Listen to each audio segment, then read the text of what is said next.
നമസ്കാരം. ഈ മലയാളത്തിലേക്ക് സ്വാഗതം. തുടർച്ചയായ രണ്ടാം ദിവസവും ഇന്ത്യൻ വിപണി നേട്ടത്തിൽ ക്ലോസ് ചെയ്തു. NSEയുടെ മുഖ്യ സൂചികയായ നിഫ്റ്റി 24,600 മുകളിലാണ് ക്ലോസ് ചെയ്തിരിക്കുന്നത്. അപ്പോൾ തുടർച്ചയായ 6 ആഴ്ചകൾക്ക് ശേഷം ഇന്ത്യൻ വിപണി നേട്ടത്തോടെ ക്ലോസിംഗ് രേഖപ്പെടുത്തി. സ്വാതന്ത്ര്യദിനമായതിനാൽ നാളെ അവധിയായതിനാലാണ് ഈ ഒരു വ്യാപാരാഴ്ച ഇന്നത്തോടെ പൂർത്തിയായിരിക്കുന്നത്. ഇതിനിടയിൽ ആഗോള ക്രെഡിറ്റ് റേറ്റിംഗ് ഏജൻസി S&P ഇന്ത്യയുടെ സോവറിൻ ക്രെഡിറ്റ് റേറ്റിംഗ് ഉയർത്തി നിശ്ചയിച്ചതും വിപണിക്ക് തുണയേകി. അപ്പം ഈ ഒരു പശ്ചാത്തലത്തിൽ വിപണിയുടെ ഇനി മുന്നിലുള്ള സാധ്യതകൾ എന്തൊക്കെ, അടുത്തയാഴ്ച നിഫ്റ്റി ശ്രദ്ധിക്കേണ്ട പ്രധാനപ്പെട്ട ലെവലുകൾ എന്തൊക്കെ, നാളെ നിർണായകമായ പുടിൻ ട്രംപ് കൂടിക്കാഴ്ച നടക്കുന്നു, ഇത് ഇന്ത്യൻ വിപണിയെ എങ്ങനെയൊക്കെ സ്വാധീനിക്കാം, ഇത്രയും ഘടകങ്ങളാണ് ഈ ഒരു വീഡിയോയുടെ പങ്കുവെക്കുന്നത്. നമുക്ക് ആദ്യം ഇന്നത്തെ ഒരു പ്രകടനം നോക്കുകയാണെങ്കിൽ ഇന്നൊരു വീക്ക്ലി എക്സ്പയറി കൂടി ആയിരുന്നു. അപ്പം ഒരു ചാഞ്ചാട്ടം നമുക്ക് കാണാനായി. നേട്ടത്തിലാണെന്ന് പറയാമെങ്കിലും ഇന്ത്യ പ്രധാനപ്പെട്ട ഒരു സൂചികളൊരു ഫ്ലാറ്റ് ക്ലോസിംഗ് തന്നെയായിരുന്നു എന്ന് പറയാം. അപ്പം വളരെ ആഗോള വിപണികൾക്ക് തന്നെ വളരെ നിർണായകമായി, പ്രത്യേകിച്ച് ഇന്ത്യക്കും ഏറെ നിർണായകമായിട്ടുള്ള US റഷ്യ ഒരു കൂടിക്കാഴ്ച നാളെ അലാസ്കയിൽ നടക്കാനിരിക്കുകയാണ്, ഓഗസ്റ്റ് 10 നടക്കാനിരിക്കുകയാണ്. അപ്പോൾ അതിന് മുന്നോടിയായിട്ടുള്ളൊരു ജാഗ്രത നിക്ഷേപയുടെ ഭാഗത്തുനിന്നുണ്ടായതാണ് വിപണി ഇത്രയും ഒരു ഫ്ലാറ്റ് ക്ലോസിങ്ങിലേക്ക് നയിച്ചത്. പറയുകയാണെങ്കിൽ ഇന്ന് ഒരു നേരിയ നഷ്ടത്തിലായിരുന്നു ഓപ്പണിംഗ് ഉണ്ടായത്. പക്ഷേ തുടർന്ന് നിഫ്റ്റി ഇന്ന് ട്രേഡ് ചെയ്യപ്പെട്ട് കേവലം 77 പോയിൻറ്റ് എന്നുള്ള ചെറിയ റേഞ്ചിനുള്ളിലാണ് ഒടുവിൽ നേരിയ നേട്ടത്തോടെ ക്ലോസ് ചെയ്യാൻ സാധിച്ചു. അത് S&Pയുടെ ആ ഒരു ക്രെഡിറ്റ് റേറ്റിംഗ് ഉയർത്തിയെ സംബന്ധിച്ച് വാർത്തകൾ എത്തിയോടെ നിഫ്റ്റി ഒരു നേട്ടത്തിലായാലും നേരിയ തോതിലാണെങ്കിലും നേട്ടത്തിൽ തന്നെ ക്ലോസ് ചെയ്യാൻ സാധിച്ചു. ഇപ്പം വ്യാഴാഴ്ചത്തെ വ്യാപാരത്തിനുള്ളിൽ നോക്കുകയാണെങ്കിൽ NSEയുടെ മുഖ്യ സൂചികയായ നിഫ്റ്റി 12 പോയിൻറ്റ് അല്ലെങ്കിൽ 0.05% വർധനയോടെ 24,631 ക്ലോസ് ചെയ്തു.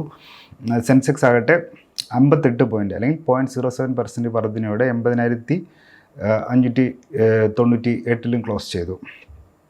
നമുക്ക് നോക്കുകയാണെങ്കിൽ ഒരു IT ഫാർമ സ്റ്റോക്കുകളുടെയൊക്കെ ഒരു ഉണർവേകിയതും മാർക്കറ്റിനെ പോസിറ്റീവായിട്ട് സ്വാധീനിച്ചിട്ടുണ്ട്. പ്രത്യേകിച്ചും അത് US ഇൻഫ്ലേഷൻ നിരക്കുകളുടെ ഒരു പ്രതീക്ഷയിൽ താഴെ നിലവാരത്തിൽ വന്നതിനാൽ ഉടൻ തന്നെ താമസിയാതെ അമേരിക്കൻ കേന്ദ്ര bank US federal reserve interest റേറ്റുകൾ പലിശ നിരക്കുകൾ കുറയ്ക്കുമെന്നൊരു പ്രതീക്ഷയിലാണ് IT ഫാർമ ഓഹരികളുമൊക്കെ അവിടെ ഒരു മുന്നേറ്റം പ്രകടിപ്പിച്ചത്. അതേപോലെ തന്നെ ബാങ്കിങ് കൺസ്യൂമർ ഡ്യൂറബിൾസിൽ ഇന്നൊരു മുന്നേറ്റം കാണാനായിട്ടുണ്ട്.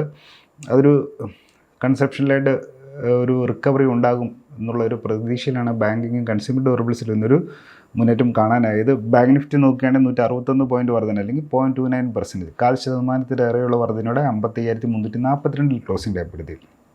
ഇന്ന് നിഫ്റ്റി ഓഹരികളുടെ കൂട്ടത്തിൽ നോക്കുകയാണെങ്കിൽ Wipro, eternal, HDFC life, Infosys, Asian paints തുടങ്ങിയവയാണ് നിഫ്റ്റി സൂചിയുടെ ഭാഗമായ 50 ഓഹരികൾ ഏറ്റവും കൂടുതൽ നേട്ടമുണ്ടാക്കിയ ഓഹരികൾ. മറുവശത്ത് നോക്കുകയാണെങ്കിൽ Tata steel, Adani ports, tech Mahindra, hero MotoCorp, Bharat electronics ആണ് നിഫ്റ്റി ഓഹരികൾ തിരിച്ചടി നേരിട്ടത്. പിന്നെ ഇന്ന് ശ്രദ്ധേയമായ ഒരു നീക്കം നോക്കുകയാണെങ്കിൽ കേരള ഓഹരി അല്ലെങ്കിൽ ഒരു കേരള സ്റ്റോക്ക് അല്ലെങ്കിൽ കേരളത്തിൽ നിന്നുള്ള ലിസ്റ്റ് ചെയ്യപ്പെട്ട പ്രധാന കമ്പനിയായ മുത്തൂറ്റ് ഫിനാൻസിൽ നിന്ന് 10% നേട്ടത്തോടെ അല്ലെങ്കിൽ ഒരു അപ്പർ സർക്യൂട്ടിലായിരുന്നു ക്ലോസ് ചെയ്ത് നമുക്ക് പറയാം. നടപ്പ് സാമ്പത്തിക വർഷം ഒന്നാം ഭാഗത്തിൽ പ്രതീക്ഷയിൽ മികച്ചൊരു റിസൾട്ട് പ്രസിദ്ധീകരിച്ചതാണ് മുത്തൂറ്റ് ഫിനാൻസിൽ നിന്ന് 245 രൂപ അല്ലെങ്കിൽ ഏകദേശം 10% മുന്നേറ്റത്തോടെ 2,754 ക്ലോസിംഗ് രേഖപ്പെടുത്തിയത്. 2,800 രൂപ വരെ മുന്നേറി ഇന്നൊരു ഓൾ ടൈം ഹൈയും, അതായത് ഓഹരിയുടെ സർവ്വകാല റെക്കോർഡ് നിലവാരവും തിരുത്തി കുറിച്ചിട്ടുണ്ടായിരുന്നു. ഇപ്പോൾ മുത്തൂറ്റ് ഫിനാൻസിൻ്റെ ഈ ഒരു മുന്നേറ്റം മറ്റൊരു അവരൊരു പേർ കമ്പനി അല്ലെങ്കിൽ കേരളത്തിൽ നിന്നുള്ള മറ്റൊരു ഓഹരിയെ മണപ്പുറം ഫിനാൻസിൻ്റെ ഓഹരികളിൽ 4% നേട്ടം കൈവരിക്കാൻ സഹായിച്ചിട്ടുണ്ട്. അങ്ങനെ 266 മണപ്പുറം ഫിനാൻസ് ഓഹരിയും ക്ലോസിംഗ് രേഖപ്പെടുത്തിയത്. എന്തായാലും ഇന്നത്തെ ഒരു മാർക്കറ്റിനൊരു മെയിനായിട്ടൊരു പോസിറ്റീവ് ഘടകത്തിന് സഹായിച്ചത് ആഗോള credit rating agency S&P global ഇന്ത്യയുടെ സോവറിൻ ക്രെഡിറ്റ് റേറ്റിംഗ് ഉയർത്തി നിശ്ചയിച്ചാണ്. അപ്പം ഇന്ത്യയുടെ ലോങ് ടേം ക്രെഡിറ്റ് റേറ്റിംഗിൻ്റെ ക്രെഡിറ്റ് റേറ്റിംഗ് അപ്ഗ്രേഡ് ചെയ്തേക്കുന്ന BBB നെഗറ്റീവിൽ നിന്ന് BBB പോസിറ്റീവിലേക്കാണ് അപ്ഗ്രേഡ് ചെയ്തിട്ടുള്ളത്. അതൊരു സ്റ്റേബിൾ ഔട്ട്ലുക്ക് ആണ് നൽകിയിട്ടുള്ളത്. ഇതെന്തായാലും ഒരു സിഗ്നിഫിക്കൻ്റ് ആയിട്ടുള്ളൊരു അപ്ഗ്രേഡാണ്. പ്രത്യേകിച്ചും ട്രംപ് ഇന്ത്യൻ എക്കണോമിയെ ഇന്ത്യ ഒരു ഡെഡ് എക്കണോമി ആണെന്നുള്ള രീതിയിൽ ഒരു വിമർശനമൊക്കെ നടത്തിയ പശ്ചാത്തലത്തിൽ തന്നെയാണ് അമേരിക്കയിൽ നിന്നുള്ള കമ്പനി ഗ്ലോബലി തന്നെ ഏറ്റവും പ്രശസ്തി ആർജിച്ചിട്ടുള്ള S&P ഗ്ലോബൽ ഇന്ത്യയുടെ ഒരു സോവറിൻ ക്രെഡിറ്റ് റേറ്റിംഗ് ഉയർത്തിയിട്ടുള്ളത്. അപ്പോൾ അതിൻ്റെ അകത്ത് അവർ എടുത്ത് പറയുന്നുണ്ട് ഇന്ത്യയുടെ ഒരു എക്കണോമിക് ഗ്രോത്തിൻ്റെ ഇന്ത്യയുടെ സാമ്പത്തിക വളർച്ച ത്വരിതപ്പെട്ടതിനെക്കുറിച്ചും വളരെ പ്രൂഡൻ്റ് ആയിട്ടുള്ള ഒരു ഫിസ്ക്കൽ കൺസോളിഡേഷൻ, ധനക്കമ്മികൾക്ക് നിയന്ത്രിക്കാനുള്ള സർക്കാരിൻ്റെ ഭാഗത്തുള്ള ഒരു നീക്കങ്ങളെക്കുറിച്ചും പോളിസി സ്റ്റെബിലിറ്റി, ഭരണ നയങ്ങളുടെ സ്ഥിരതയെക്കുറിച്ചുമൊക്കെ എടുത്തു പറഞ്ഞുകൊണ്ട് തന്നെയാണ്. അപ്പം ഇത്തരം ഘടകങ്ങളുടെ പശ്ചാത്തലത്തിൽ പിന്നെ ഇൻഫ്രാസ്ട്രക്ചറിലുള്ള ഒരു വമ്പൻ നിക്ഷേപം, അവിടെ പ്രകടമാകുന്ന ഉണർവും ഒക്കെ ഒരു ഇൻവെസ്റ്റർ സെൻറ്റിമെൻറ്റ്സിനെ സബ്സ്റ്റാൻഷ്യലി ഒരു കോൺഫിഡൻസ് ബൂസ്റ്റ് ചെയ്യുന്ന ഒരു ഘടകമാണെന്ന് എടുത്തു പറഞ്ഞുകൊണ്ടാണ് S&Pയുടെ ആ റിപ്പോർട്ട് വന്നിരിക്കുന്നത്.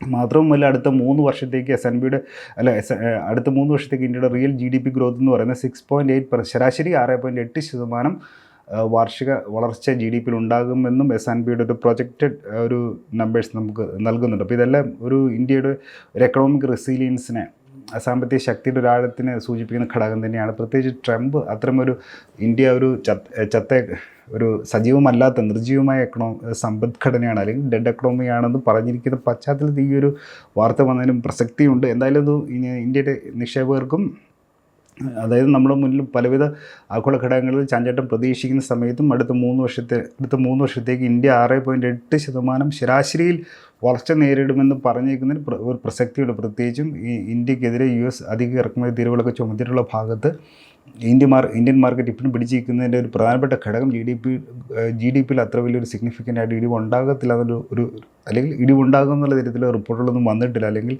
ഇതിനെ മറികടക്കാൻ ഇന്ത്യക്ക് കഴിയുമെന്നുള്ള വിശ്വാസം കൊണ്ടാണ്. അപ്പോൾ അതിനെ ഒരു വാലിഡേറ്റ് ചെയ്യുന്ന രീതിയിലുള്ളൊരു നിഗമനമാണ് ഇപ്പോൾ S&Pയുടെ ഭാഗത്തും ഉണ്ടായിട്ടുള്ളത്. അപ്പോൾ എന്തായാലും നാളെ സ്വാതന്ത്ര്യദിനത്തിൻ്റെ അവധി ആയതിനാൽ, മാർക്കറ്റ് ഹോളിഡേ ആയതിനാൽ തന്നെ നോക്കുകയാണെങ്കിൽ ഈ ആഴ്ച വ്യാപാരാഴ്ചയും പൂർത്തീകരിക്കുകയാണ്.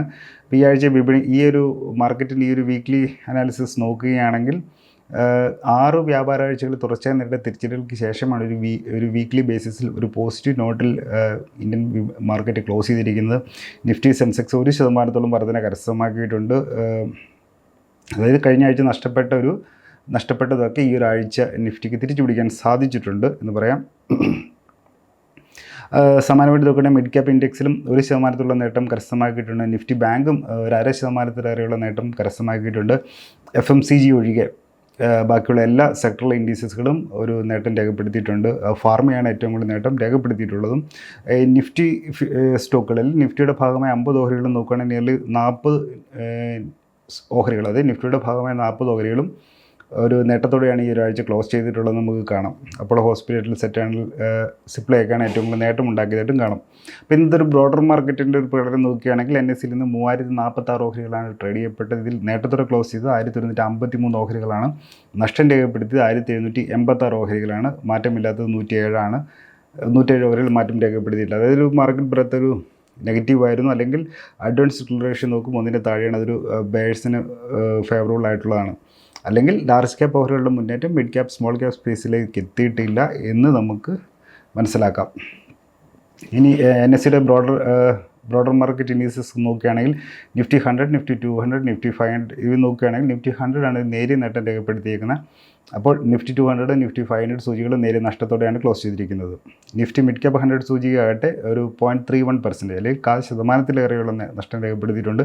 നിഫ്റ്റി സ്മോൾ ക്യാപ്പ് 100 സൂചികയാകട്ടെ 0.5% പോകുന്ന നഷ്ടം രേഖപ്പെടുത്തിയിട്ടുണ്ട്.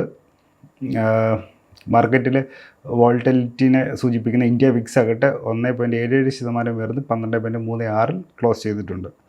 ഇനി സെക്ടർ സൂചിയുടെ പെർഫോമൻസ് നോക്കുകയാണെങ്കിൽ ഒരു മിക്സ്ഡ് ആണ് നമുക്ക് കാണാം. നിഫ്റ്റി കൺസ്യൂമർ ഡ്യൂറബിൾസ് ആണ് ഏറ്റവും കൂടുതൽ നേട്ടം ഉണ്ടാക്കിയത്. 0.75%, 3% വർധന രേഖപ്പെടുത്തി. Nifty IT, financial services, Nifty pharma, Nifty private bank, PC bank സൂചികളൊക്കെ നേട്ടത്തിൽ തന്നെ ക്ലോസ് ചെയ്തിട്ടുണ്ട്. മറുവശത്ത് നോക്കുകയാണെങ്കിൽ നിഫ്റ്റി മെറ്റലാണ് ഏറ്റവും കൂടുതൽ ഇടിവ് ഉണ്ടാക്കിയേക്കുന്നത്. 1.5%-ഉള്ള ഇടിവ് രേഖപ്പെടുത്തിയിട്ടുണ്ട്. Nifty FMCG, Nifty reality, Nifty media, Nifty oil and gas, Nifty health care തുടങ്ങിയ സെക്ടർ ഇൻഡീസുകളും നഷ്ടം നേരിട്ടു. അപ്പോൾ ഒരു ബ്രോഡർ മാർക്കറ്റ് നെഗറ്റീവ് മൂഡിലായിരുന്നു പറയാം. അപ്പം ലാർജ് ക്യാപ്പ് ഓഹരികളുടെ ഒരു മുന്നേറ്റമാണ്, അല്ലെങ്കിൽ സൂചികളുടെ ഒരു മുന്നേറ്റമാണ് നമുക്കിന്ന് കാണാനായെന്ന് പറയാം. ഇനി വിപണിയിൽ ഇനി എന്ത് എന്ന് നോക്കുകയാണെങ്കിൽ, പിന്നത്തെ ഡെയിലി ചാർട്ട് നോക്കുമ്പോൾ ഒരു സ്മോൾ പോസിറ്റീവ് ക്യാൻഡിൽ കാണാം, ഒരു മൈനർ അപ്പർ ഷാഡോയും കാണാം. ഇപ്പോൾ ടെക്നിക്കലി പറയുകയാണെങ്കിൽ ഇതൊരു റേഞ്ച് ബൗണ്ട് ആക്ടിവിറ്റിയുടെ, മാർക്കറ്റിലെ റേഞ്ച് ബൗണ്ട് ആക്ടിവിറ്റിനെ സൂചിപ്പിക്കുന്ന ഒരു ഘടകമാണ്. ഒരു വളരെയധികം വലിയ വേറെ നിർണായം ജിയോ പൊളിറ്റിക്കൽ ഒരു ഇവൻറ്റ് മുന്നിൽ നിൽക്കെ, മാത്രവുമല്ല ഒരു ലോങ് വീക്കെൻഡ്, വെള്ളിയാഴ്ച അവധി ആയതുകൊണ്ട് തന്നെ 3 ദിവസം തുടർച്ച അവധി വരുന്നതിൻ്റെ ഒരു പശ്ചാത്തലത്തിൽ മാർക്കറ്റ് അതിൻ്റെ ഒരു ക്ലാരിറ്റിക്ക് വേണ്ടി വെയിറ്റ് ചെയ്തേക്കുന്ന ഒരു നിലപാട് നമുക്ക് സ്വീകരിച്ചിട്ടുള്ളതായിട്ട് കാണാം, അല്ലെങ്കിൽ വായിച്ചെടുക്കാം. ഇനി നിഫ്റ്റിയുടെ വീക്ക്ലി ചാർട്ട് നോക്കുകയാണെങ്കിലും ഒരു റീസണബിൾ പോസിറ്റീവ് ക്യാൻഡിൽ കാണാം. ഇപ്പോൾ 6 ആഴ്ചകളിൽ ആ ഒരു തിരിച്ചടികൾക്ക് ശേഷമുള്ള ഒരു പോസിറ്റീവ് ക്ലോസിംഗ് ആണ് ഈ ആഴ്ച ഉണ്ടായിരിക്കുന്നത്. ഒരു പോസിറ്റീവ് ക്യാൻഡിലാണ് ഈ ഒരു ആഴ്ച ഉണ്ടായിരിക്കുന്നത് പറയാം. അപ്പോൾ ഇതിൻ്റെ ഒരു പശ്ചാത്തലത്തിൽ നോക്കുമ്പം 24,300, 24,200 ഭാഗത്തൊരു സ്ട്രോങ് സപ്പോർട്ട് സോൺ ഒരു ഫോം ചെയ്തിട്ടുള്ളതായിട്ട് മനസ്സിലാക്കാം. മറുവശത്ത് നോക്കുകയാണെങ്കിൽ 24,700 തൊട്ടടുത്ത റെസിസ്റ്റൻസ്. അപ്പോൾ അത് മറികടക്കുകയാണെങ്കിൽ 27,000 നിലവാരങ്ങളിലേക്ക് പോകാം. എന്തായാലും ഇത്തരം നിഗമനങ്ങൾക്ക് ഉപരിയായിട്ടും പറയുകയാണെങ്കിൽ നാളെ അല്ലെങ്കിൽ ഓഗസ്റ്റ് 15 അലാസ്കയിൽ നടക്കുന്ന റഷ്യ അല്ലെങ്കിൽ പുടിൻ ട്രംപ് കൂടിക്കാഴ്ചയാണ് ഏറ്റവും നിർണായകം.